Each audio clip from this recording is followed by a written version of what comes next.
दोस्तों आपने आईटीआर की न्यूज़ तो देख ली होगी कि आईटीआर 1 और 4 की फाइलिंग स्टार्ट हो रखी है ऑलरेडी। तो आपने आईटीआर फाइल कर ली होगी। अगर आपने आईटीआर फाइल कर ली है लेकिन आपको बाद में रियलाइज़ होता है कि आपने गलत डेटा फिल कर दिया आईटीआर के अंदर, या फिर कुछ इन्फॉर्मेशन उसमें मेंशन करना मिस हो गई है, तो अब क्या? तो इसका सॉल्यूशन इनकम टैक्स डिपार्टमेंट ने दे रखा है कि आप अपनी आईटीआर को रिवाइज कर सकते हैं, और ये रिवाइज आप कर सकते हो 31 दिसंबर 2025 तक। तो 2024-25 के रिटर्न को आप 31 दिसंबर 2025 तक रिवाइज कर सकते हो। लेकिन आपकी तब तक आप रिवाइज करने की आपकी कोई लिमिट नहीं रहेगी। लेकिन उससे पहले ही उसकी जो प्रीरिक्विजिट है, जो शर्त ये है कि आपने जो ओरिजिनल रिटर्न फाइल की थी या पहले कोई रिवाइज रिटर्न फाइल की थी उसको फिर से रिवाइज करना है, तो वो ई वेरीफाइड होनी चाहिए सक्सेसफुली, तब भी आप उसको रिवाइज कर सकते हो। अदरवाइज उसको रिवाइज नहीं कर सकते। तो हमने एक लास्ट वीडियो में दिखाया था कि ऑनलाइन कैसे ई वेरीफाई कर सकते हैं, आप वहाँ से दोबारा रेफर कर सकते हो। ई वेरीफाई करने के बाद में आप उसको रिवाइज करना चाहो तो कर सकते हो। तो आज के वीडियो में मैं बताने वाला हूँ ITR-1 को रिवाइज कैसे किया जाएगा, ITR-1 की रिवाइज रिटर्न कैसे फाइल की जाएगी। नमस्कार दोस्तों, मैं हूं मुकेश नीमर और आप देख रहे हैं नूगलर्स।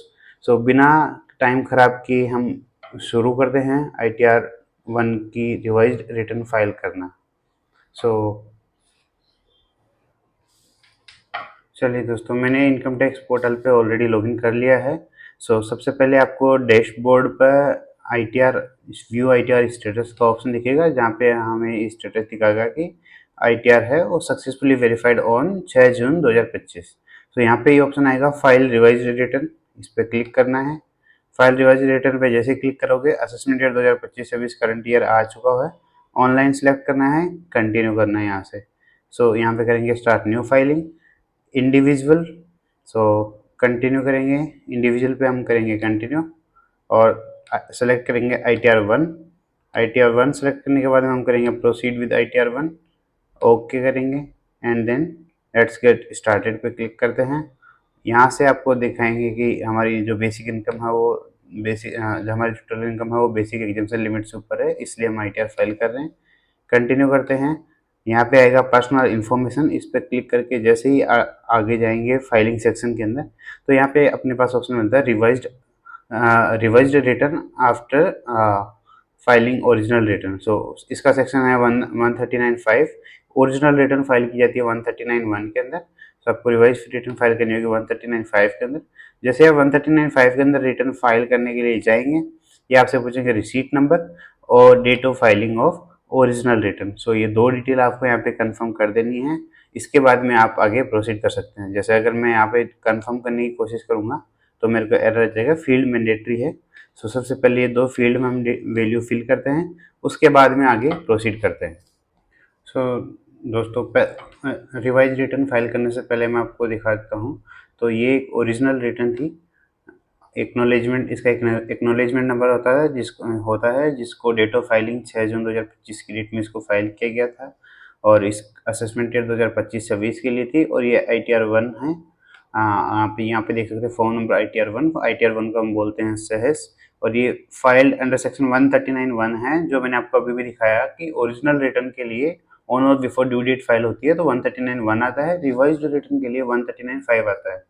आप ये यहाँ पे देख के आप पता कर सकते हो कि ओरिजिनल रिटर्न है कि रिवाइज्ड रिटर्न है। इसके बाद में यहाँ पे हम देखते हैं टोटल इनकम यहाँ पे इनकी थी 5,25,690, और एंड में जाके देखते हैं तो ये रिटर्न थी जनरेटेड, ये ई वेरीफाइड थी थ्रू इलेक्ट्रॉनिक वेरिफिकेशन कोड के थ्रू, ये ई वेरीफाइड थी। और ये जो EVC कोड जनरेट हुआ था वो आधार OTP के थ्रू जनरेट हुआ था।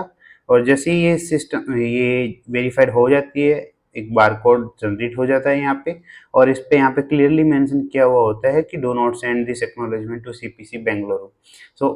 मैं आपको बता दूं, CPC बेंगलुरु में आपको वो ITR सिग्नेचर करके भेजनी होती है जब आपने ई वेरीफाई नहीं किया हो। ई वेरीफाई करने के लिए अपने पास ऑप्शन है नेट बैंकिंग के थ्रू, आपके पास डीमेट अकाउंट के थ्रू, या फिर आधार OTP के थ्रू। आप इन अलग अलग वेज में आप ई वेरीफाई कर सकते हैं। अगर आप ई वेरीफाई नहीं कर पाते हैं तो ITR फाइल करने के विदिन 30 डेज आपको इसको CPC बेंगलुरु भेजना पड़ता है।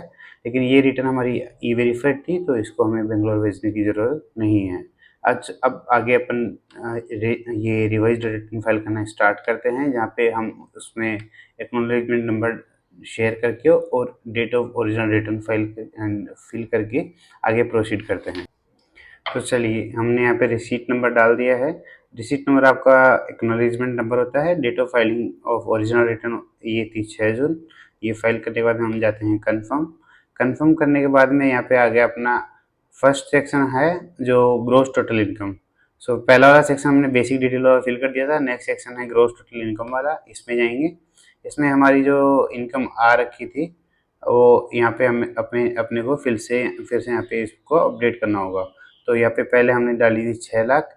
अभी मैं इसको एडिट करता हूँ और यहाँ पे मैं डालता हूँ सैलरी एज 5,90,000। इसको मैंने 5,90,000 किया और मैंने कुछ भी चेंज नहीं किया। यहाँ पे मैं income from other sources update कर दूंगा। सो ये आ गई अपनी सबसे पहले सैलरी से इनकम आ गई है। इसका हमें कोई ब्रेकअप ऐड नहीं करना है यहाँ पे। सो ये होगी नेट सैलरी 5,90,000। स्टैंडर्ड डिडक्शन अपनी 75,000 मिल जाती है, तो अपनी नेट इनकम होगी 5,15,000। मैं इसको करता हूँ सेव। सो सेव करने के बाद में आगे इनकम फ्रॉम सैलरी दूसरा ऑप्शन आ रहा है इनकम फ्रॉम हाउस प्रॉपर्टी, जो हमें अभी इसमें कुछ नहीं डालना।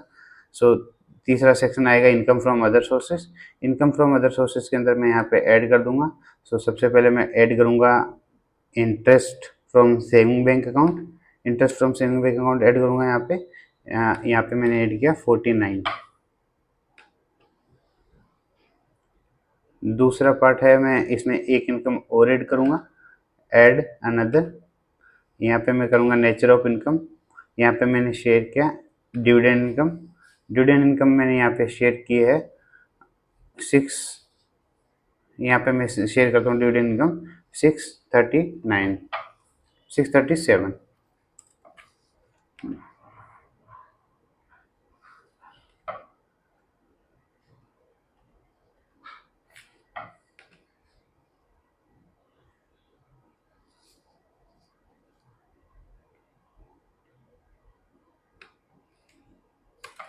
सॉरी, मैं 637 में यहाँ पे फिल करता हूँ, हाँ लास्ट क्वार्टर में 637 एंड इसको मैं करता हूँ सेव। सेव करने के बाद में हमारी अदर इनकम भी आ चुकी है 686। अभी इसको मैं करता हूँ कन्फर्म। कन्फर्म करने के बाद में तीसरा सेक्शन है मेरे पास टोटल डिडक्शन। टोटल डिडक्शन में हमें अभी डिडक्शन लेने के लिए कोई एनपीएस या फिर कोई अग्निपथ स्कीम में हमने कोई इन्वेस्टमेंट नहीं किया है। सो टोटल डिडक्शन होगी हमारी 0। हमने किया कन्फर्म। नेक्स्ट सेक्शन है टैक्स पेड। टैक्स पेड के अंदर अगर हमारा कोई टीडीएस होता है, टीसीएस की डिटेल होती है। अभी हमारा कोई टीडीएस नहीं कटा हुआ, कोई टीसीएस कलेक्टेड नहीं है। सो हम इसको करते हैं कन्फर्म। यह है 0। देन आएगा verify your tax liability detail. इसको वेरीफाई करने जब हम जाते हैं सो ये आ गया हमारा 5,15,686 है। इसको राउंड ऑफ करके इसमें आया 5,15,690 एंड इसमें टोटल 10,785 का टैक्स बनता है, जो फुल रिबेट हो जाता है क्योंकि हमें 87A की रिबेट मिल गई है। इसके बाद में हमारा कोई इंटरेस्ट नहीं है क्योंकि हम लेट फाइल नहीं कर रहे हैं, हमारी कोई टैक्स लाइबिलिटी नहीं बन रही है। सो हमने किया कन्फर्म। इसके बाद हम जाएंगे नेक्स्ट सेक्शन के अंदर, जहाँ पे हमारी टोटल इनकम आएगी 5,15,690। अगेन ये राउंडेड ऑफ होता है, तो हमारी टैक्स लाइबिलिटी हो गई 0। Please preview and submit return पे हम करेंगे क्लिक। ये करने के बाद में हमें यहाँ पर करना है यस क्लिक करना है और इसके बाद में प्लेस हमें यहाँ पे अपना प्लेस फिल करना है एंड इसको कर देना है प्रोसीड। प्रोसीड करने के बाद में ये एक डिटेल मिस आ रही है, ये डिटेल मैं फिल कर दूंगा। जैसे ही आप इस पर क्लिक करेंगे इसमें आप अपना जो भी मिसिंग डिटेल आ रही है वो फिल कर सकते हैं। तो मैं ये फिल कर देता हूँ और इसके बाद में मैं वापस से कंफर्म कर दूंगा। तो मैंने यहाँ पे किया क्लिक एंड यहाँ पे मैंने अपना टाउन लिखा एंड इसको किया मैंने सेव करने के बाद में वापस से किया मैंने confirm, proceed to verification and last के सेक्शन में गया प्लीज़ प्रीव्यू। इसको मैंने यहाँ पे टिक यहाँ पे यस करके एंड यहाँ पे प्लेस मेरा बाय डिफ़ॉल्ट आ रहा है यहाँ पे क्योंकि मैंने अभी फिल किया था। वैलिडेशन हो गया सक्सेसफुल। इसको मैं प्रीव्यू करता हूँ एंड प्रीव्यू के बाद में प्रोसीड फॉर वेरिफिकेशन करके एंड यहाँ पे आ गया वैलिडेशन सक्सेसफुल। अब आएगा प्रोसीड फॉर वेरिफिकेशन। यहाँ पे मेरे पास है ई वेरिफिकेशन का ऑप्शन। मैं ई वेरिफिकेशन कर सकता हूँ। अगर आपको ई वेरिफिकेशन कैसे करना है ये जानना है तो मेरी एक वीडियो ऑलरेडी आ चुकी है जिसमें मैंने ITR फाइल करना बताया। वहाँ पे आप देख सकते हैं ई वेरीफाई कैसे किया जाएगा। ई वेरीफाई नाउ करूँगा तो मेरे पास अलग अलग ऑप्शन आएंगे कि आधार कार्ड का OTP है या बैंक अकाउंट का OTP है या कोई डीमैट अकाउंट का OTP है। अभी मैं करता हूँ e verify now, continue, and यहाँ पे मैं करता हूँ e verify through mobile number registered with Aadhaar. इसको मैं करता हूँ कंटिन्यू। अभी agree and then generate OTP। जैसे ही जनरेट करूँगा ये रिटर्न वैलिडेट सक्सेसफुल हो चुकी हो। तो दोस्तों मैंने यहाँ पे फिल कर दिया OTP। जैसे मैं वैलिडेट पे क्लिक करूँगा ये आएगा कंटिन्यू, यस, सबमिशन हो चुका है, प्रोसीड करूँगा एंड ये मेरे पास ऑप्शन आ गया कि you have successfully filled and verified your return. अब मैं क्लिक करता हूँ गो टू डैशबोर्ड। डैशबोर्ड पे जाएंगे और रिव्यू ITR स्टेटस दिखेगा। सो ये यहाँ पे दिख जाएगा return file on 7 July and return validated on return filed on 7 June 2025, return verified on 7 जून 2025। ये हमारी रिटर्न का स्टेटस आ गया है यहाँ पे। और जब इसको आप डाउनलोड करके देखेंगे तो इसमें जो मैंने आपको बताया था कि इसका जो स्टेटस आएगा वो इसका जो सेक्शन आएगा वो आएगा 139.5। तो उससे आप पता कर सकते हो कि ये एक रिवाइज रिटर्न है। तो दोस्तों ये थी अपनी ओरिजिनल रिटर्न 139.1 के अंदर ऑन और बिफोर ड्यू डेट। ये फाइल की गई थी 6 जून 2025 को, जिसमें अपने इनकम दिखाई थी 5,25,690 एंड टैक्स 0। अभी जो रिवाइज रिटर्न की है ये 7 जून 2025 को फाइल की है। ये है 139.5 मीन्स रिवाइज रिटर्न है एंड इसमें है 5,15,690। सो पहले वाले रिटर्न में हमारी इनकम आई थी 5,25,690। अभी हमने रिवाइज करने के बाद हमने इसमें इनकम दिखाई है 5,15,690 और इसमें ये ई वेरीफाइड है तो इसमें क्लियर लिखा हुआ है कि do not send this acknowledgement to CPC Bengaluru. दोस्तों यहाँ पे हमने बताया कि कैसे ITR 1 को रिवाइज करना है। अगर आपने कोई गलती कर दी है तो डरने की कोई ज़रूरत नहीं है। आप बेझिझक अपनी ITR को जितनी मर्जी उतनी बार रिवाइज कर सकते हैं। और लेकिन इसकी रिवाइज करने की लिमिट है वो 31 दिसंबर 2025। उससे पहले आप उसको रिवाइज जितनी बार चाहो उतनी बार रिवाइज कर सकते हो बिना किसी चार्जेस के। और अगर आपको ये वीडियो हेल्पफुल लगा हो तो प्लीज़ आप इसको लाइक एंड शेयर कर दीजिए। अगर आपने हमारा चैनल सब्सक्राइब नहीं किया तो प्लीज़ आप इसको जल्दी से जल्दी सब्सक्राइब कर दीजिए, क्योंकि यहाँ पे आपको वो सारी इन्फॉर्मेशन मिलेगी जो आपके लिए जानना ज़रूरी है और ज़रूरी हो सकती है। तो अपन जल्द मिलते हैं एक नए वीडियो के साथ नए टॉपिक पे। तो तब तक के लिए अलविदा।